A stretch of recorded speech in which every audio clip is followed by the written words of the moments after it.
Insightful, fun conversations with some of the best LGBTQ writers from around the world. The Illusions Podcast.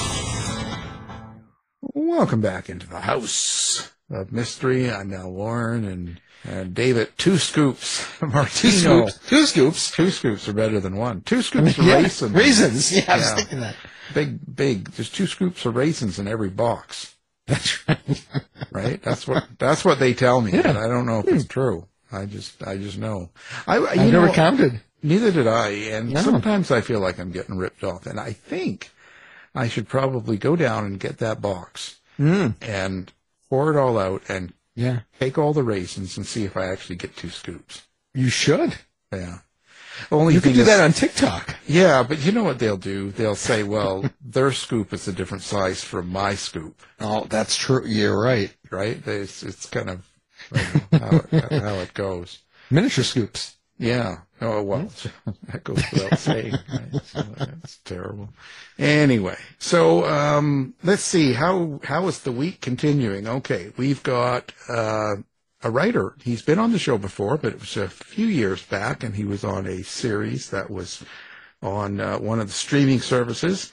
And so now he's back, and he's written a book, and I believe it comes out on May 14th. So let's talk about this. So the book is called Why, and it's a memoir, and it's written by Randy Scobey. So thanks for being here, Randy. Thank you for having me. Well, Randy, so I also, one thing I wanted to ask, first of all, is like, Anne Heche, you had her write the foreword? I did. After we were on Pray Away, that caused a little bit of energy to go out into the universe, and lots of interviews for all of us. And one of them, a friend of mine, was a friend of hers, and pitched me to be on their podcast, which was Better Together with Ann and Heather. And I already knew Anne's mom because she was very pro conversion therapy, ex-gay ministry back in the day. And so we had that personal point of connection. I never thought I would actually meet her, but I ended up on their podcast, and we had a fantastic discussion. And we just really hit it off. And I was very nervous to ask her because she's a celebrity, right? But I was like, if I don't, I'll kick myself. So I did. And to my surprise, within a couple of hours, she said she would absolutely love to do it. And then she gave it to me about 6 weeks before she passed. But I'm very honored that she wrote the foreword to the book. Yeah, that's great. I mean, and it never hurts to ask. I think you can always ask people if you have access. Worst they can do is say no. Right. And that's what I expected, but she was so sweet about it. Yeah, no loss in that, right? Just ask. And it's too bad about her ending there. It was terrible. But so what's happened to you since Pray Away and all of that? I mean, there was the big, lots of attention. You're doing lots of interviews. You were on our show, of course, which was probably the best show you could have been on. Oh, my goodness, yes. And after that, and everything calmed down. What's going on with Randy? What's he been doing the last little while? Well, right after Pray Away, 2 months later, I married my husband, Dan. We got a house, we got 2 dogs, and I call her the diva. She's my stepdaughter. We don't like saying stepdaughter, so we call her the diva. And I became a bonus dad, and I just got settled into my day job and raising a household. And it's been, I never thought that I would ever have this opportunity, and I'm just blessed almost every single day. Now, what made you write the book? Like, why did that come about? Well, in 2017, Christine Stalakis, who is the executive director of Pray Away, she started interviewing me in January of that year, and she was asking, like good documentarians do, really difficult questions that I really couldn't answer. And in a nutshell, she basically said, how do you go from being a gay party boy in the 80s to an evangelical conservative Christian in the 90s to an upper echelon leader in the ex-gay movement in the OOs, only to turn around in the 2010s to help shut it down and marry a guy and get Yeah, I'd marry a guy. And I said, well, I don't know. And that really rocked my world because I was like, that is a lot of change. Like back and forward, like it isn't even just a ping pong. It's like a ricochet. And I couldn't figure it out. So writing has always been cathartic for me. And I knew that if I started writing a memoir, it would force me to connect the dots. I'm very random. And I started writing it, and 80,000 words later, I had this brain dump of a memoir, and it made sense. It made sense to me, at least. And I really wasn't interested in pitching it to anybody because I knew it was a mess. That was my brain on steroids and paper. And so I knew what it meant, but it wasn't readable. So I didn't really pitch it that much. But after Pray Away came around or got released on Netflix in August of 2021, I saw a bunch of people trying to rewrite history and insert themselves and, give narration to my life and all kinds of stuff. And it was like, I don't have the bandwidth to chase all these people down, but I do have a brain dump of a memoir, and I started working on it, on cleaning it up some. And at the same time, I'd met, people like you and different media outlets and things like that. And I started asking around about how to get a literary agent, which is probably not the best way to get a literary agent. I found that out quick. And, how do I put together a book proposal? And I asked Heather, Ann's partner there on the show, I asked her opinion, and she said you needed to get in touch with Martina Faulkner at IOM, Inspire Bites on the Media. And we talked, Martina and I talked, and we just hit it off, and she signed me as an author, and all this time later, here comes the memoir. So, well, there you go. What were you hoping to accomplish? Like, what did you want to get across to people? Like, is this about your story, or is this about the whole picture? And so, when someone goes out and buys this book, what is it that you want them to take away? I want them to take away that the ex-gay movement and conversion therapy isn't a cartoon. It's not a caricature. It's a real evil. And it's holding a large part of our LGBTQ plus youth and adults like myself hostage by religious stigma. And I really hope that, when I first wrote it, The Brain Dump, it was for me to figure out me.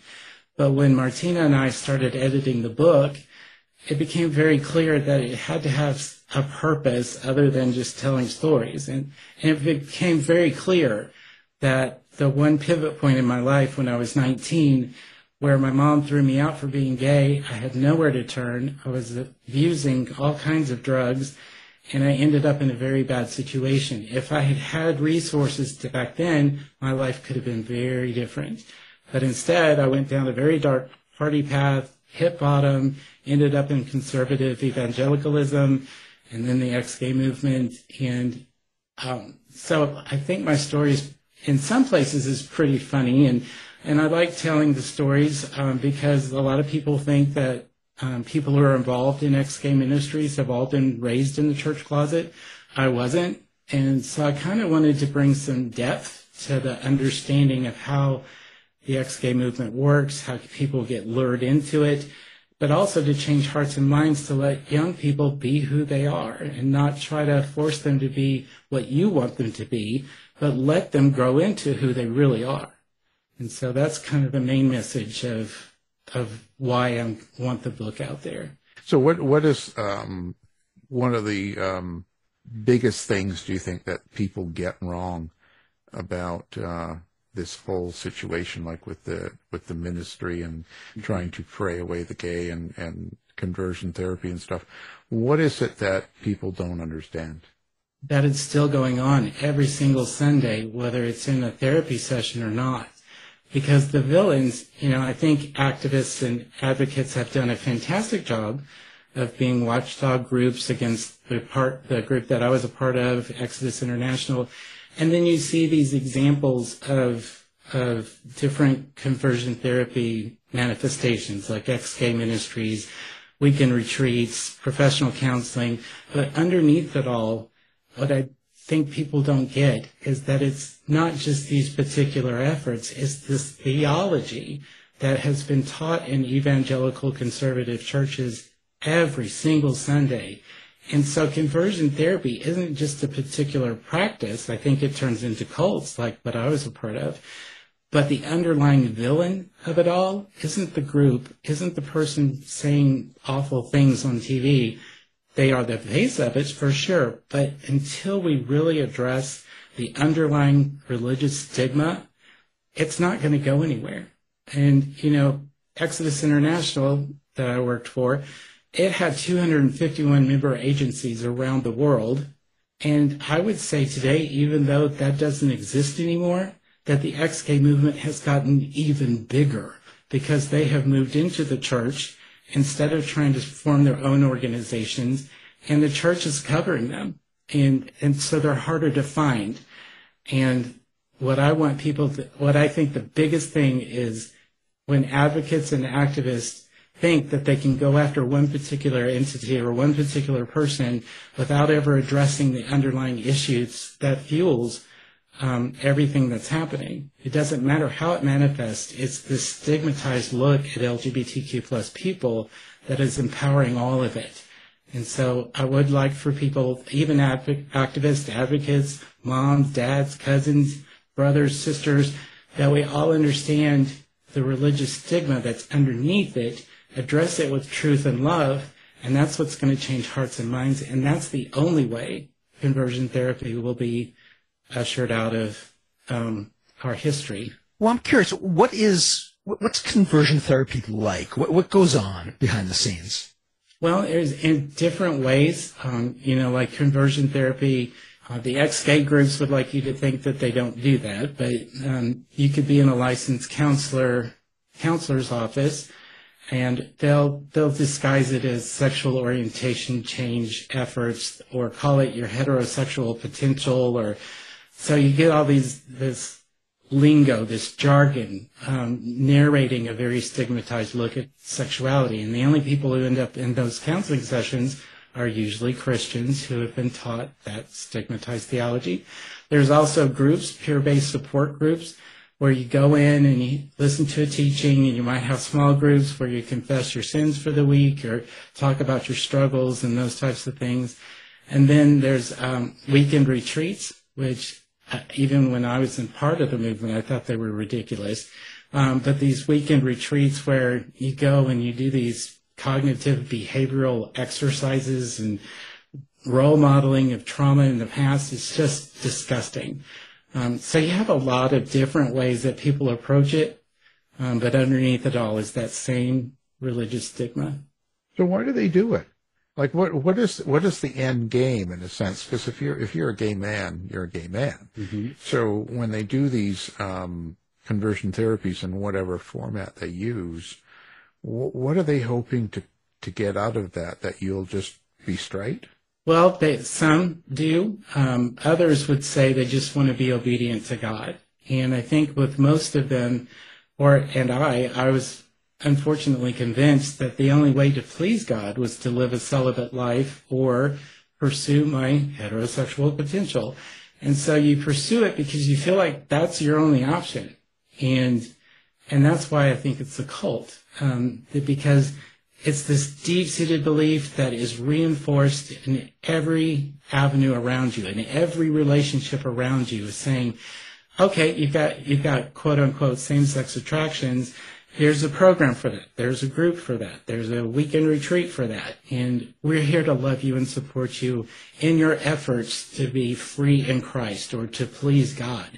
And so when you're taught that if you don't go to conversion therapy or you don't pursue your heterosexual potential, that you will have a horrible life here on earth and then be damned forever, that's a really high motivator if you think that's your only option. And that's what keeps LGBTQ plus people held hostage in these church closets. So is it, because I'm not sure, is it legal in all states to perform actual conversion therapy right now? It is not. And I've lost track of the number of states. It's kind of slowed down.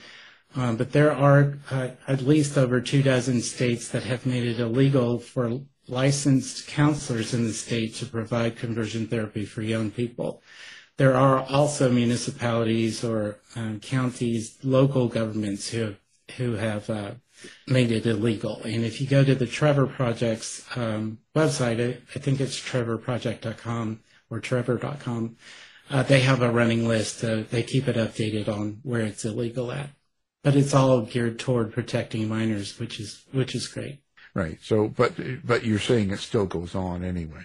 It does, because it's disguised now. You know, Exodus, if it were still alive today, thank God it's not, would be an easy target for that kind of stuff. But when you go into churches and say it's just a church outreach, they're under the mask of religious freedom.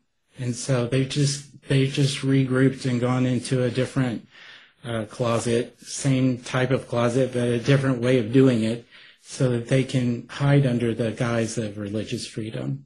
So what's one of the most telling stories that you write about in the book? What one sticks with you kind of the most?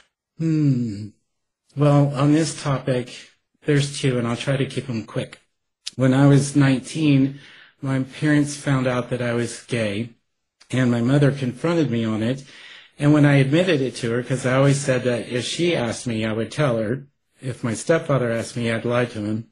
But she asked me, and I told her the truth that I was, and I had a boyfriend, and she said I had 1 hour to get out of the house. And I've never seen, I'd seen her scream in ways that I was terrifying, but that was the absolute most terrifying hour of my life as I was packing my car up. And I lived in the car for 3 weeks, was transient for 1.5 years, but after the 3 weeks, this drag queen, whom I love, and she unfortunately passed a couple of years ago, Mama Mella, she told my boyfriend at the time to get over to her condo, and she tried to show me some kindness. But when I showed up at her door, she said, honey, I'm welcoming you into my house in Jesus' name. I cooked you up some good food in there. Now you go and get yourself a plate and don't worry about it. We'll let you stay here till you get on your feet. And so I got thrown out with my mom saying that there's a special place in hell for LGBTQ plus people. And then I go to a drag queen's house who's telling me that God loves me and wants me to be safe and secure. So I had this crossroads, and I didn't have any skill set. I wouldn't know what healthy looked like if it walked up and just poked me, you know. So I was involved in the drug scene, and unfortunately, I didn't do right by Mela, I should say. I was very disrespectful of the boundaries of her and her roommates. And so I didn't stay there long. But if there had been, that reason why that story sticks out to me is because if there had been resources like Zebra Youth in Central Florida that helps homeless LGBTQ plus teens and young adults, maybe I wouldn't have had all the problems that I had in being involved in a cult and helping lead it. And, that's just that one moment in life that changed everything. Or the course or the direction of my life, I should say. And then the second one, right at this moment, it's always hard to tell the story. For years, people who had been ex-gay survivors would come to us and they'd share their stories about how, they had turned to drugs and had OD'd and tried to commit suicide, and it had destroyed their families, this conversion therapy. And I always explained it away. I was in denial, and I would spiritualize it in a way that was like, well, they're not spiritually mature, or they were attacked by Satan, or whatever. And I wish I had listened to them, because in January of 2013, my beautiful friend committed suicide. I'd been friends with him over 2 decades, and he committed suicide. And he committed suicide because he had left the conversion therapy world. He had actually found a husband. They were planning to get married, but something happened with the two of them that was really bad. And it sent him into a tailspin. And he thought that God was punishing him for going back to live in the life of sin. And this guy was the smartest person I ever knew in my life. He was funny. He was hilarious. I mean, he was literally a Mensa member, a genius. Nothing could shake this guy. But when he killed himself over the same beliefs that I was promoting, I couldn't deny it. I couldn't spiritualize it away. I knew him, and this ideology had killed him. And I couldn't ignore it anymore. And that story stands out the most to me because I really wish that I had listened to all the survivors. And so in an effort to honor my friend's life, I'm getting out here and being radically, authentically, or whatever you want to call it, transparent with this book as well, because I want to honor his legacy too. How have people been to you since the prayer way and all this stuff like this? Do you have any negativity within, let's say, the gay community itself? Yes. There's been some. Most of it has been really gracious. Some of it is gracious and standoffish. They want to know if I'm, they want to see my actions, not my words, right? Which is totally understandable. Then there are some people who have made it very clear that they're not going to forgive me, that I don't deserve forgiveness. I don't deserve to be out in public. I should just go back under a rock and hide. And their anger, I actually really understand it because I had that level of anger toward myself. It's like, who am I to think that I could, hope to get married someday? I've fought against gay marriage, and there was a lot of guilt there. And so I understand where their anger is coming from. I kind of wrote the book for those who might have all of that and don't understand how I could be in that world, how some people still are in that world, and how people get lured into it and how we get hooked into it. And so if I do end up having a conversation with the person who is really, really mad, we may not become friends, or, they may tell me after 15 minutes to go F off. And I completely understand that. But I hope that people would take a look at my whole life and not just 1/3 of it. I'm old. I'm turning 56 on the 14th. But, I completely understand. And if they don't want to read the book because it's actually healthier for them not to, I think that's great. But for those who can read the book, I would like for them to give it a shot. And maybe there could be some healing for them. Not that I would be the agent of that, but I hope you understand what I'm trying to say. Yeah, of course. Yeah. 56. Wow. Ancient. I know. I'm decrepit. Holy cow. Holy cow. Queen Victoria. No.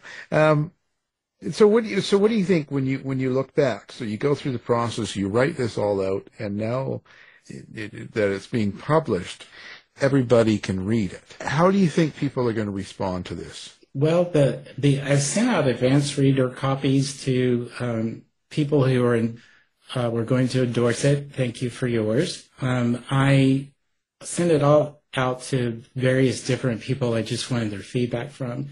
And the feedback that I'm getting is that even as effed up as my life was, it's a human story. You may not have the circumstances anywhere in your mind, but everybody knows, every LGBTQ plus person knows that moment where you're turned against by the people who are supposed to love you most. They know religious abuse. They know physical abuse. I was sexually abused, physically abused, abandoned. I did all that. And how that abuse can lead one to be set out into the world not knowing how to be healthy. And groups like the ex-gay groups take advantage of that. I think that people, even though they will not be able to relate to, preaching conservative evangelical messages on Capitol Hill, they will be able to relate to that religious person in their family, and maybe have an understanding more of that person or understanding more of that person than being irritated by them at Thanksgiving. I wanted to humanize the people who are involved as much as I can without excusing the behavior. Like, I own all of my behavior. But so that people can look, I'm sure that they have those kinds of relationships in their life, and the struggle with, of not being able to have the right resources to deal with the abuse that I suffered, and all that kind of stuff. So it's a human struggle. It's a human journey. There's lots of things that I did that I deeply regret. And I know some people say that you shouldn't live with regrets. I think they inform. And so I know that people can relate to making bad decisions in life, making good decisions in life. And I think everybody struggles with finding self-love and being able to really know who you truly are. And everybody struggles with that. And I think that they'll be able to relate to a lot of this book in surprising ways. Well, going through this process, what do you think you've learned from it? Like whenever you write out something, and whenever you go through something and put it down on paper and read it back, sometimes you see things that you didn't realize before. You know what I mean? It's all, kind of wakes you up. So what do you think you've learned from writing this book? What I learned is that I'm actually worth knowing, and of being able to put away the self-loathing that had ruled my entire life for 47 years. And what I learned is that if you don't help young people who are being abused in any kind of way, and you're not helping them to heal, recover, learn, and be prepared for life outside of the home, it can lead to all kinds of destruction. Led to destruction in my life. It led me to become a destroyer. I turned against my own community. And it's very important that we just don't look at abuse and go, okay, well, I'll give $10 here. Well, maybe we could volunteer, or maybe we could help in any kind of way to end abuse. And then also I learned that abuse in my life made me vulnerable to ex-gay ministry, even though I was gay, because, like, when I first heard about it, I was skeptical. I visited their group. The first night, they didn't even talk about homosexuality. They talked about emotional and codependency, which was my default way of approaching every relationship for my life up until that point. And so that night, they were hitting me right between the eyes with a topic that was very relevant, but had nothing to do with being gay, except for I was taught that if you were to, find healing in Jesus of this emotional and codependency, you'll be on your way further to your heterosexual potential. So it wasn't just dealing with emotional dependency and codependency. It was you were codependent because you're gay. And so they would take the legitimate issues, they would address them, sometimes in helpful ways, but it was always tied back to, you struggle with this because you're gay. And so I was getting help, but it was a twisted help. It felt like I was being freed of a lot of things, but I was being ensnared by other things, like self-hatred and homophobia and all this other stuff. And so I learned that my abusive past led me into being brainwashed into a cult that I ended up helping to lead. And that's all the result of abuse. And so in this particular way, the abused became an abuser. I was fighting against LGBTQ plus legislation. I was teaching stigmatized views of everything gay. And that's how that happened. That was a product of childhood abuse and teenage abuse, and not being self-aware and hating yourself your entire life. And then I realized that in 2005, I was diagnosed with PTSD. And it would take me a long time after that to till my friend who killed himself, to really open my eyes. But in PTSD counseling, I learned it wasn't tied to the ex-gay groups. It wasn't even a Christian counselor. And I sought that out on purpose. But he really helped me learn how to deal with post-traumatic stress disorder. And in doing that, I was, for the first time, fighting for my own life and really seeking truth and healing and not ignoring when I was triggered and trying to figure it all out. And that, I really believe, led to my first steps toward becoming free of that world. And then that dedication to pursuing the truth for yourself, and in your environment, just not giving up and giving in to, well, this is the only way it can be, that type of thing. I fought for life. I didn't want to get run over by it. And eventually, I was able to escape the brainwashing, heal from my abuse. And it's not like I'm perfect now, but I've come to a point where I am a happy, healthy, whole gay man. And that people can do that too. And even though it took me 47 years to come out a second time, there's never the wrong time to do the right thing, as is quoted often. And you have hope. I've had activists tell me, we knew that you didn't have any hope of ever changing your mind. And I'm like, well, here I am. So how do you get through with the religious part of it? Because in religion, it's still kind of the driving force against gay people. For myself, when I became a Christian, I really did feel like I had an authentic coming to Christ. I really feel like I've had true spiritual experiences that I can't deny. I was forcing it into a very negative context of my culture, but I've always been a spiritual person, even before I converted to Christianity. And so when Exodus was closing, in my meditations and prayer time, I felt like the divine was telling me, focus on the fruit of the Spirit, focus on, the characteristics of love, of perseverance, long-suffering, patience, kindness, all of that thing. And I was looking for the fruit of the Spirit all around me. And when we were getting close to closing Exodus, a couple of years before, the old guard had turned against our leadership, and they were accusing us and backbiting and gossip, and it was just horrible. It was a parachurch version of a big denominational split. It was awful.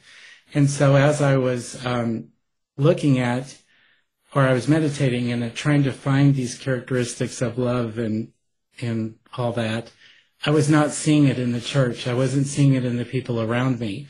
And all these people that I had loved and idolized and, lifted up, protected, whatever, they were just mean as snakes. And I was like, if that's what I'm going to be like, 30, 40 years into this, I don't want to be that person. And so where I did find, though, the characteristics of love, but where I did find the characteristics of love was in the LGBTQ plus community. I started reaching out to the gay activists or the regular LGBTQ plus people who I'd met over the years and had always had an open door to me. They were never, hem-hawing around what they believed. They believed that what I was doing was deadly. But they always said, but my door's open to you. If you ever need a place to talk or whatever, my door's open. And so I started walking through those doors, and I was seeing the fruit of the Spirit everywhere. I didn't expect to get choked up about that. But I was seeing it everywhere except in the church and in the groups that I'd been a part of.